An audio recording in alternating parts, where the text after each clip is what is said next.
Hello everyone, welcome back to this 11th video in this series of lessons on Jekyll and Hyde. Today we're going to be concentrating on an overview of the themes in the text.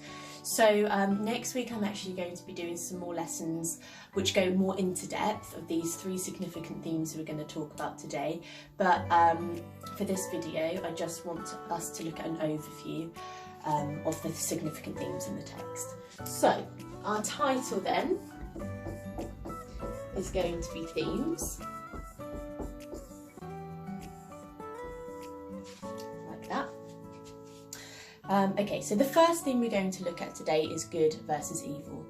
So this is one of the most significant themes in the text. So Dr. Jekyll's desire to separate and rid himself of his evil side results in a potion that actually transforms him into a brute of a man without a conscience. Every time Mr. Hyde does something bad, Dr. Jekyll attempts to fix it, usually with money to the victim or the victim's family. So, this dichotomy, keyword, between good and evil is very important in the text. It's something that we all need to know. Okay, so the next theme we're going to look at is repression.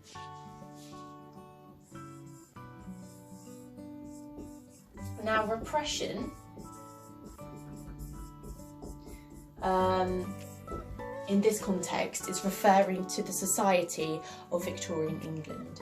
So the novel was also written during a time when England was very obsessed with the notion of propriety, which is another word for respect.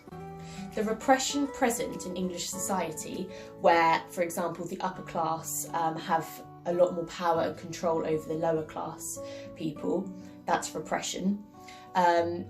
During the time of the novel's publication is the motivating factor for Dr. Jekyll's search for a way to get rid of his evil impulses.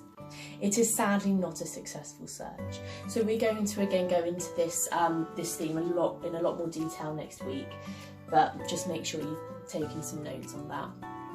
Right, so the final theme that we're going to look at then today is science versus nature.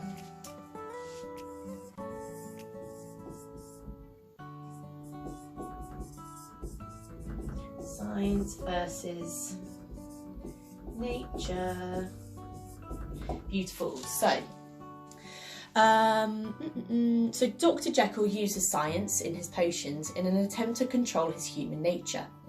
Due to one of the ingredients being contaminated with some unknown component, the potion successfully transforms him into the persona that comes to be known as Mr. Hyde. This is not scientifically possible.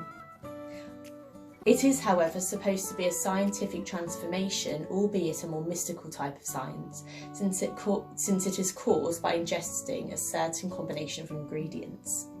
However, nature trumps science because the potion stopped being so effective. Even before Dr. Jekyll runs out of the necessary ingredients, he starts to transform into Mr. Hyde without the use of any potions at all.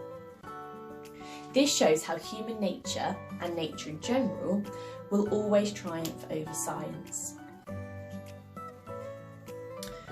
Okay, that's actually very relevant at the moment in this COVID-19 situation, where we can see very clearly how nature is taking back what's hers. So, for example, dolphins were seen in the canals in Venice because of the lack of pollution that there is now in that water. So that would be an example relevant for today at least. There is actually a fourth significant theme which I want to talk about as well, briefly, and that is appearances. So that's referring to how things look like. Hopefully you can read that. So another interesting theme in the novel is the theme of appearances. Mr. Hyde is the same person as Dr. Jekyll, but instead of the transformation just resulting in a man without a conscience, the transformation actually results in a physical change. The internal characteristics are reflected externally, so on the outside. Unlike Dr. Jekyll, Mr. Hyde is physically hideous. He looks really ugly. In addition to being ugly, he is unrecognisable as Dr. Jekyll, since even when John Utterson comes up against him on the street, he doesn't even recognise him. Alright, so we've looked at an overview of these 4 major themes. Thank you very much for listening. Make some notes and look at a definition for propriety and repression as our words of the day. Thank you.